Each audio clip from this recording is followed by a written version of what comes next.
Burgess here with Music Marketing TV. Today we're looking at mott. It is a advancement from OTT. It's like OTT but with a bunch more stuff. If you aren't familiar with OTT, it stands for over-the-top compression. mott is more over-the-top compression, and one of the great things about mott is they have an advanced mode, and you can come in and adjust things and get at a lot more controls. There's not like everything in here, but there is a whole lot in here. So let's go for easy mode first. So this is the first one you are faced with, and if you're unfamiliar with compressors, this is the mode you'll probably stick with. They split it into 3 bands. So you've got your low band, your mid band, and your high band. And I've got a kick drum coming in here. We're gonna upgrade to a bass sound in a track after we understand, what's happening. So you've got these 3 bands. You could kind of view it like a really crazy EQ. You've got a low band, a mid, and a high. We can adjust how much gain each band has, just like an EQ would. Maybe bring up the low, bring down the mid, bring down the high, bring up the mid, get some more snap in there maybe. And then you can adjust, how much this happens by. So that's kind of like really aggressive. So we could turn this down, do some parallel stuff, change our amount.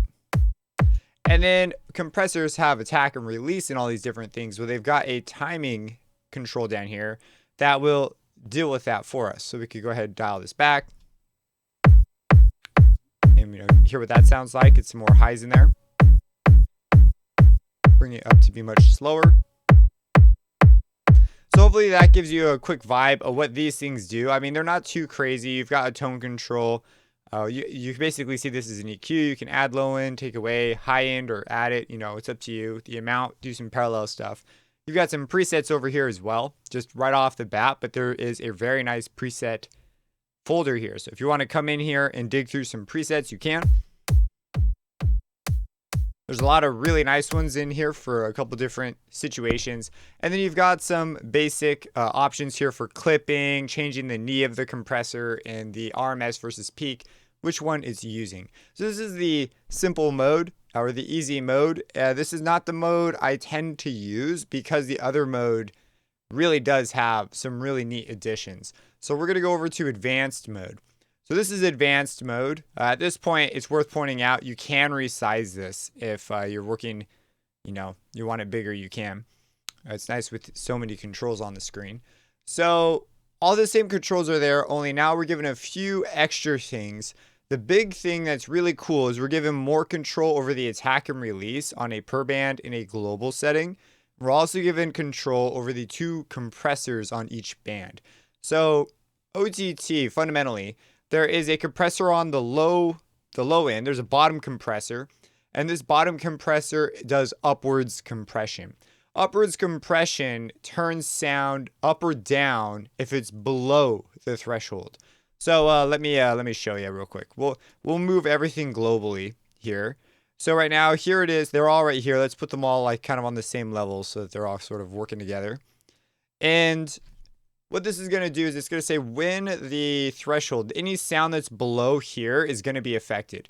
So we could have this so that it has a ratio of, -1. And what this is going to do is it's going to turn up the sound when it goes below this threshold. And this is like how much? This is quite a bit. So we'll hear that. And as we move this up, more of the sound will be beneath it. And so we'll hear this effect more pronounced. So if it's really, really low, we won't really hear it at all. Because, very little is below it. And then I'll move it up.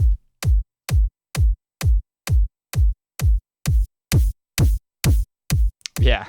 And you can see the clipping starts to turn on right there.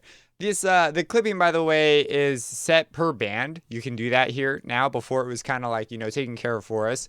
But now we can actually see it and set where in the band the clipping will occur.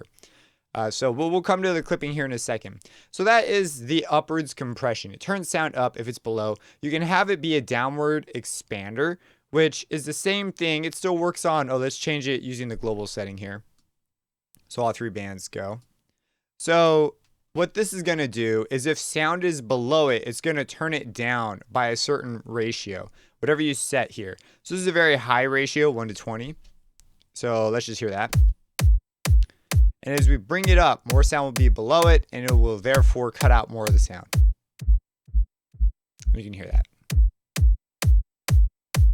So we have this ability to really shape what's going on below, and I sort of view it as pushing stuff up. Like, that's just how I see it. So we're pushing things up. We've got a second compressor here. This is downwards compression. So whatever sound is below this threshold will be turned down by some amount. So this band is going to be turning soft stuff up, and this band up here is going to be turning loud stuff down. And by their powers combined, you can squish things into a range. And this winds up sounding really cool a lot of the time. So, for example, let's just go ahead and let's take this down a bit. We'll turn this down some. So we're really crushing the dynamic range, like dramatically so. Hence why it's called over the top. And yeah, so let's just hear this real quick. We'll move this down to where there's quite a bit below it, and we'll make this we'll turn up the soft sound. And this the lower compressor, the upwards compression, which is on the bottom, cannot be above the downwards compressor. So if we move it up, it'll actually, it won't let you pass through it. And to move it back down, you kind of have to move off of it again. So let's set these up right here. So we'll do like something pretty crazy, pretty aggressive setting. These settings here can be very extreme as well. So before we saw you could do downwards expansion or upwards compression. And on this band, you can reach what is basically limiting. A limiter is just a compressor with an extremely high ratio. So we could do that here as well. We can have, a crazy high ratio, basically limiting it. That's going to kind of defeat what I want to do here. So we're going to just sort of set that back some. And let's hear it. Okay. So from here, let's mess with the clipping. So we can bring the clipping down. So if you're unfamiliar with clipping is just going to say once it passes this threshold, don't go past it anymore. And you wind up getting, chopped off waveforms. So that's essentially what's happening here. Let's bring these gain moves back a little bit. No, I don't want to do that. I want to move it down. There we go. And with these bands, you can now adjust where the bands lie. So we can change how wide or low band is. And you can also add filters. So this adds a filter so that we're not being driven so much. This low band isn't so dominated by these really low frequencies, which on the kick might be a good thing. We can filter this out. We can, bring it in and treat it sort of as a transient shaper of sorts in this case. And this is where, now that we understand kind of what these do, we can begin to look at things like the timing. So if we have really tight windows, you'll often find it be a lot more responsive, and the nature of the distortion will change. Versus longer. So this turns into an extremely useful control. We also have a global attack if we bring this back. And the release, now if we bring this back, it's going to get crazy too. Yep. If we have a long attack and a short release, kind of stuff you would expect out of a compressor, just, sort of turned up to 1,000,000. All right. So I've got this track here. I've been working on this track for a while. It's got this rising bass sound that I kind of want to just crunch, just really smack it and kind of kill the dynamic range, but it adds this level of intensity to it that I think will be a good fit. So here's what it sounds like. There's no mott on it yet. And this is the whole track. So here we go.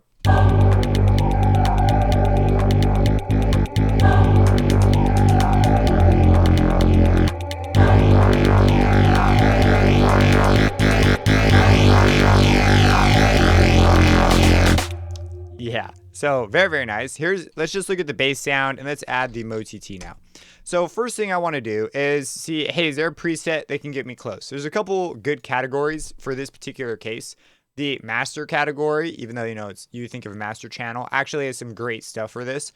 And the bass also does. Like if we come into bass, there's one that's particularly aggressive, the 808 Grit. This thing is a monster. We just play this. And let's just look at where it starts getting bright.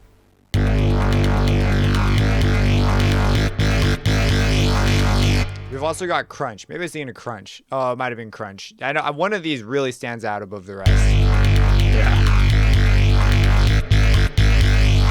And there are some that you would think more of a bass sound with, or like enhancer. Like, you know, they literally give you more bass. But with these are kind of more what I'm looking for. Something that's a bit brighter. So in the master category, I believe it was Smack. Is that the one I was looking at? I believe it was Smack. Here's Smack. Yeah. Quite a bit more level. I like this one a lot. There's a few in here, like Enhancer is good as well. So you can come in here. There's a lot of great starting points. Let's start with Smack. I really liked what Smack was doing. And let's go over to advanced mode. I rarely do anything in easy mode.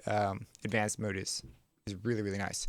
So let's remove this and just look at this here. So first thing I'm looking at, let's try adjusting the ratio, and then we'll mess with the timing. So first, let's bring the upwards compression up. Let's turn the clipping on and move it down just a smidge. I don't think this one, I don't know. Will this matter? Let's see where our thresholds are. Oh, it will matter. Perfect. We'll bring this up a bit more. So that, I call that like plastic rip or plastic bag noise. It sounds like someone's crinkling a plastic bag. That is being caused by the reverb. There's a big decay, and when it goes through the two compressors on these bands, it just flips out. So, because those sounds are so soft. So in order to deal with that, you could put a compressor after, or you could put some sort of gate to try and deal with it. It's just a product. The original OTT has this too. It's just something you have to work around. We might try the different timing styles. I don't know. Will this help with this? I doubt it, but let's see. So that's classic. Let's hear smooth. Smooth has this sort of ramp up. I'm not sure. I didn't pay that close attention to classic. Here's Smack. Yeah, they have different ramps. That's interesting. So I guess that might be a deciding factor here. We could, of course, if we change the timing to be really short, it's going to get like very obnoxious, which could be useful, especially if you want to like automate this.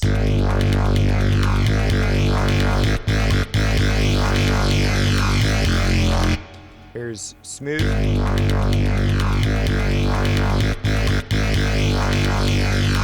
And here is Smack.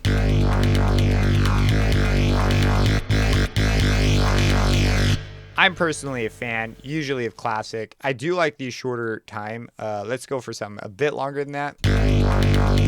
We could adjust the gain here a bit. I kind of like where it's sitting as well. And let's go ahead. Let's try mixing down the amounts. Let's bring down the low end some and bring down. I kind of want the high in the mids. Let's bring down the highs and see where that puts us.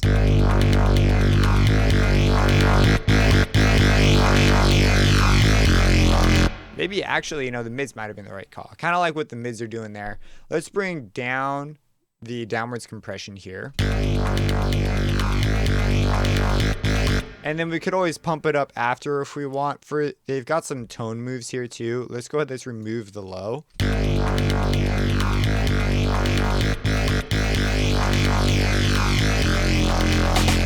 We could also try messing with the soft knee in RMS. I don't think these settings are going to matter that much, especially in this case where we're sort of just going bananas. Let's try hard knee and try on peak detection and just see, what does that do?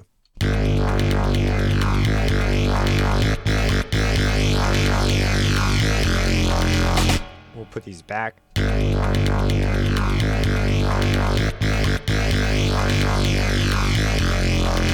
I actually do like it with I'm not sure if it's the peak or the hard knee, but I like it more on these. It's a bit brighter.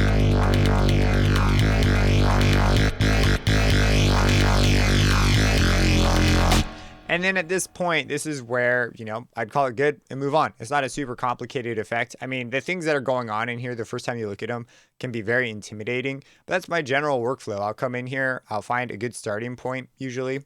And I mean, every now and then you'll just kind of, be clicking around for a while, preset surfing, find a spot, adjust it, do your mix and move on.